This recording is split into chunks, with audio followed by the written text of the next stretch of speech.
विसरू नको त्या आई बापाला जिजवली ज्यांनी काया, काया जिजवून तुझ्या शिरावर पडली सुखाची छाया रे वेड्या, मिळणार नाही तुला आई बापाची माया, मिळणार नाही तुला आई बापाची माया. नमस्कार मंडळी, कशा आहात तुम्ही?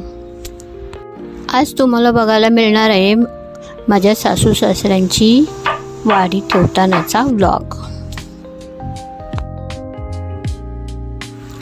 सकाळी लवकर उठून मी पटपट आंघोळ वगैरे घेऊन जेवणाच्या तयारीला लागले. 5 भाज्यांची भाजी करावी लागते आणि चिकन, मच्छी, वडे वगैरे गोड पदार्थ असं काय करून मग वाडी ठेवायची असते. माझा तर एकच संदेश असेल, माणूस जिवंत आहे तोपर्यंत त्याच्याशी नीट वागा, त्यांना पोटभर खायला घाला, तरच वाडी ठेवण्यात अर्थ आहे, नाही तर काही अर्थ नाही आहे. धन्यवाद. असेच पुढचे व्हिडिओ बघायला विसरू नका.